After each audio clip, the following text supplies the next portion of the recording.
Hey guys, Desolator Magic here, and how long has it been? It has to have been at least 4 years. I thought I'd told every single story, and I had. I went back and I watched them. I thought there are no more stories left from the worst LGS that I've ever played at for, unfortunately, like 3 or 4 years. But I did start a project a while ago where I was asking, my group of friends from the area, how has it been lately?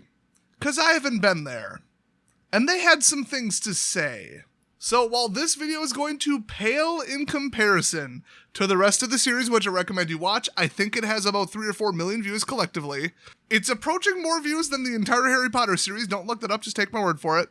But I have never had more requests for a sequel in the entire channel's history, so we're revisiting it. So, my old LGS from hell. Okay, I might as well get the title out of the way. Yes, I went back to the store. No, I didn't actually go inside. No, I didn't check it out. Here's the story. It's absolutely insane. So that they can't narrow it down, and that's why I waited so long, sometime in the last 3 years, we'll say.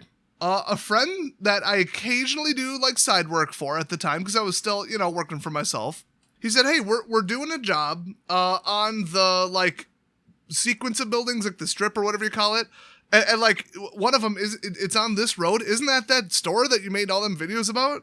Where you used to play Magic or whatever? And I'm like, yeah, it is. And he's like, okay, we don't even need help today, but you want to come out? And I'm like, hell yeah. Because why not get the work done faster? So it's kind of like me with FedEx, where I worked 6 total days for FedEx because I just worked overflow when somebody else was out sick, or when it was bad weather, or Black Friday, we did that. Cyber Monday, I helped deliver, where all the places are closed, so we got to write off a ton of them, and then the volume's triple and there's no pickups and it gets weird. Then we're covering 2 routes. Back then I was that guy that you would call where it's hey, you want to do a job for half a day? Hey, you want to come help us at this place? So, all my friends were like, yeah, call him up, And so I showed up and I was up on the roof of, maybe it was their roof. Maybe it was the one next to him. Maybe they're connected. I don't know. But yeah, we were up there. And I thought, it'd be absolutely savage is if I shot a video up here or live streamed from up here. And then I decided, well, we've got, the company truck in the background and maybe I shouldn't. And now I think I'm in the clear because that company no longer exists. And my friend moved on to honestly a better job. So, yeah, so I was on the roof. I was on the roof of the LGS from hell. And I could feel the evil through it emanating.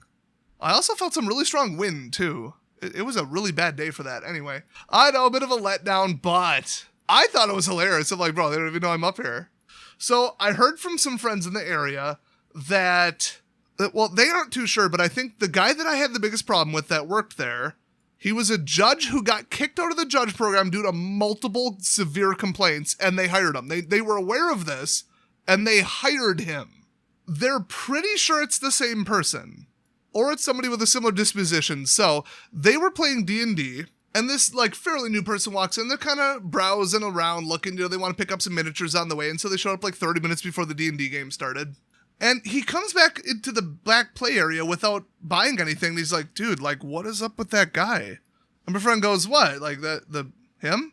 He's like, yeah, he's looking at me like I'm some kind of sketchy 14-year-old about to, spot the cameras and pocket something. I'm just looking around at the D&D stuff. And my friend goes, yeah, he's kind of got a reputation for if you don't buy something within 2 minutes of walking in, they're just gonna stare at you.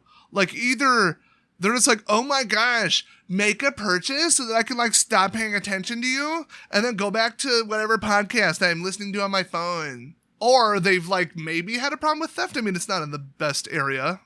And so anybody that isn't a regular, they just absolutely make you feel as uncomfortable as possible. Just eyes glued to you. And also, if this is who I think it is, he's got the social skills and the sales and customer service skills of an angry walrus. And so he's like, dude, I'm just going to go to my other normal store across town because, I'm afraid to even walk up and ask him, can I look at the bin full of miniatures? Because I feel he'll sit there and stare me in the eyes the whole time I'm looking at him. It's that's fine, dude, that's fine, dude. You're probably paying, playing a paladin or whatever it was. I got one of those. Here, have this one. Lost a sale with a new person who was joining a longtime crew that could drop mad money on, multiple books, multiple miniatures, paint sets, everything. And because they're just new person, I have to actually do my job. They didn't buy something within 60 seconds. They lost a sale. How are they still in business? Another person says that someone made a big stink. They were basically, they usually played across town, but they were like, I don't know, they were at their friend's house or something. It was kind of like a younger person. So maybe it was like a sleepover or something, a weekend thing. I don't know. But I guess he's like, oh, we don't usually play here, but like your house is closer. They rode their bikes there. And they apparently made some big stink about they didn't like how a pack looked. And it wasn't Magic, it was, I believe, Pokemon. And they had said something about, like, it looked like a reseal. So they showed it to their friends and stuff, and I don't know, like, my friend kind of got a little bit of a look, and he's like, well, it looks a little weird. He is, like, longtime MTG, never touched Pokemon, but, I mean, a reseal's a resale. So, you know, everybody in the store was, like, coming over and looking.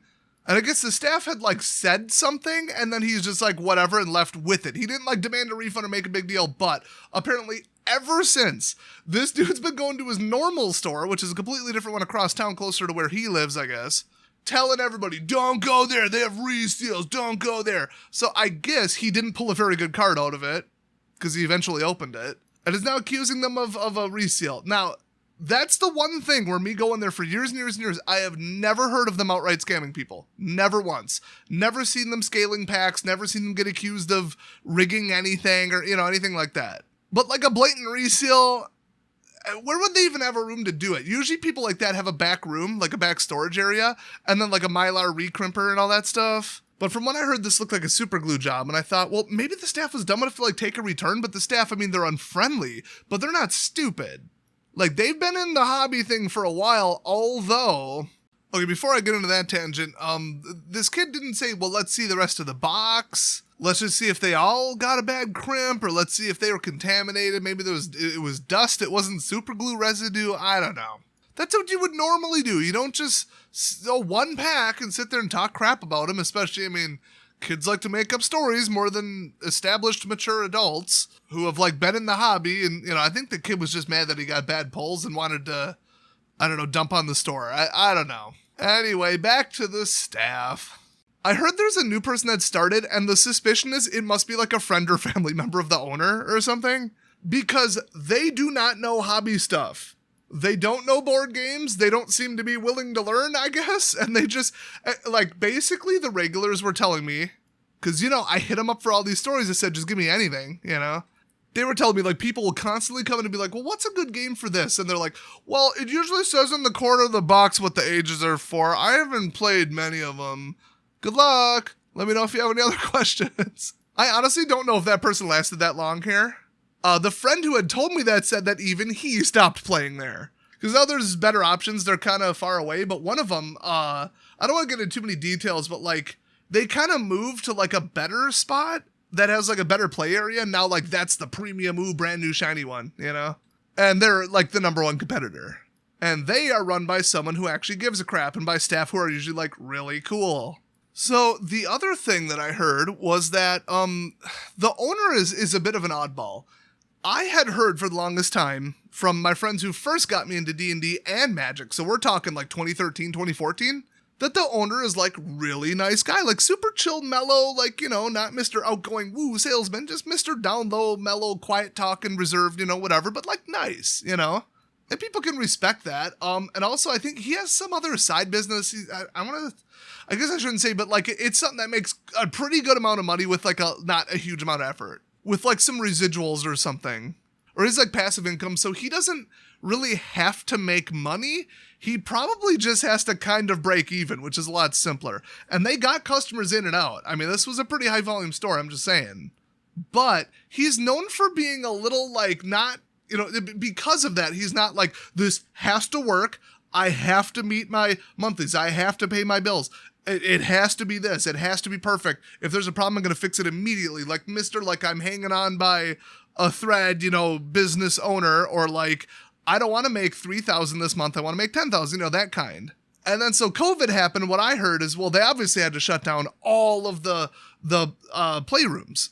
They had like a play area, then they had like a hallway. It's a whole thing. But the smaller D&D play area, like those little offshoot areas, have been converted during COVID by law and because whatever, to storage. Now it's like 2023. I confirmed this. As of a couple weeks ago, it is still storage. Somebody in my own D&D crew told me that.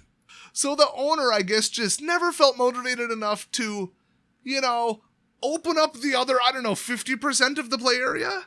After COVID, to have people like, and they've got the people to play. They said people constantly come in and they're like, oh, those still aren't clear yet. And now at this point, the owner is just almost never there. So he's just gone full like lazy who cares mode, like more so than even before. And it just drives me nuts that this bad of a store with this bad of staff, with this bad of a reputation, the bad players, the bad judges, the bad behavior, everything doesn't have to fix it and doesn't have to beat out his competition and be better and make more money and impress the customers because he doesn't need the money. That just drives me nuts that is allowed to be a thing that exists. And like on top of it, in the same thing, their prices aren't that good. They kind of went up, and now post-inflation, post-COVID, I can't imagine how bad the prices are. I wasn't really able to get like a comparative pricing guide and like how bad is it for my friends because they usually just walk in there, play, buy something once in a while and whatever, you know. They mostly buy like Doritos and Mountain Dew, you know what I mean? And then play, buy some sleeves and who cares? Like if it's $3.50 versus $4. But I did hear the last story here, and I can't blame them for this because honestly, it's kind of your responsibility to jump all over people for doing this and saying this. But like, you know, you get the cheapos, you get the borderline homeless people, you get the, oh, I'm on government disability crew or the kids with no jobs. And you know, the people who are like there, but never spend a ton of money. Some of them were caught saying at least once or twice that two of my friends told me, so I don't know, maybe they're both seeing the same thing.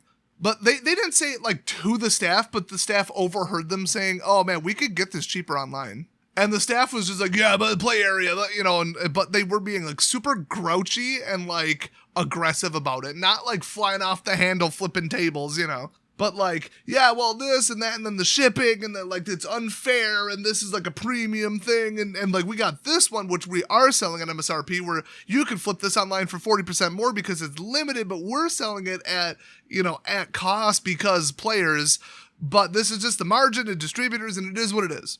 And they were just like so offended that they left. They're like, fine, well, if you're going to be a dick about it, I'm going to buy from wherever's the cheapest. I don't need to play here. We can play at my friend's house. And they just walked out. And the staff was like fuming after that. They were in a mood like more than normal for the entire rest of the day. This was right before F&M. And that one interaction from the two people that walked out after saying that to each other, even though clearly they were like on a limited budget. So like I'm not saying give those people like a discount, but don't be that like in your face. If somebody walks in some, you know, $1,000 outfit, you know, with their fancy shoes and their branded everything and their fancy car, and they're like, oh, I'll go get this cheaper online. That's who I would take issue with. I mean, as a player, as a customer, as somebody supporting your store, you should go up to them and be like, yeah, but this is a place to play and it's about this and you can get it right now and it's a slight premium and you're supporting this, and who even got you into the hobby in the first place? Probably somebody who played hair, you know, so the value, and they don't charge for the play area. Like you unload on them, but like politely, you explain, you educate. It's not about getting up in somebody's face and I'm so superior and you're the worst and no, look at me, never come back. Rawr. But the staff was like halfway there from what I was hearing. And so all F&M, they're like, oh, is it the next round? Sorry. I don't know. Is it round 3 or round 4? Oh, everybody's done. Sorry, I didn't notice. I was busy brooding in the corner. My gosh, somebody forgot to take their meds that day. I mean, that kind of thing would really piss me off, but like also, you're the employee, you're not the owner, and you don't give a crap or put in high effort or have good customer sales skills the rest of the time. So how is this one throwing you off that much? You either care or you don't. I mean, pick one. But I think at the end of the day, they know that hobby stores are in trouble. They know that the economic situation is bad, inflation is bad, people are spending less money, they see less people come in, and they're worried that any day now the boss could come in and just be like, yeah, we're closing. And I think that the big worry here, because if they hated it so much, stresses them out, they don't like the job, they don't like working with people, clearly, and I'm pretty sure their pay isn't very good there, why don't they go somewhere else? And I think for multiple people that either currently work there or have in the past, I was under the impression that they were not the type that could get like a decent high-paying job and hold it down, you know?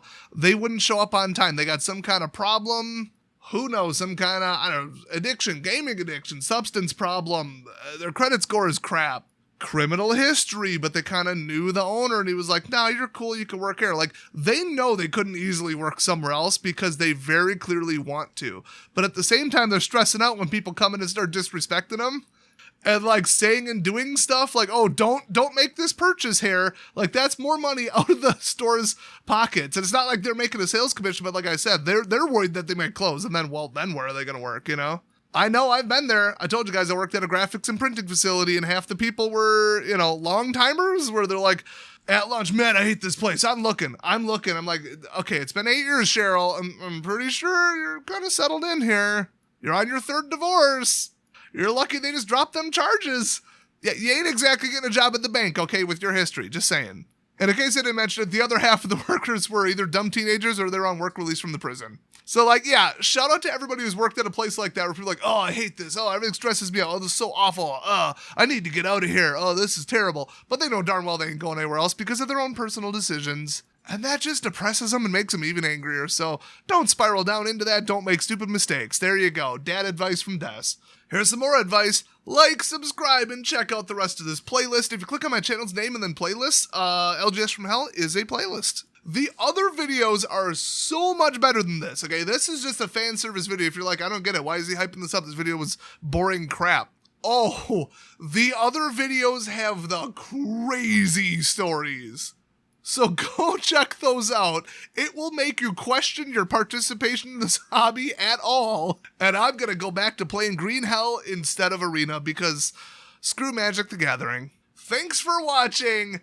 Big blast from the past. I'll see you guys next video.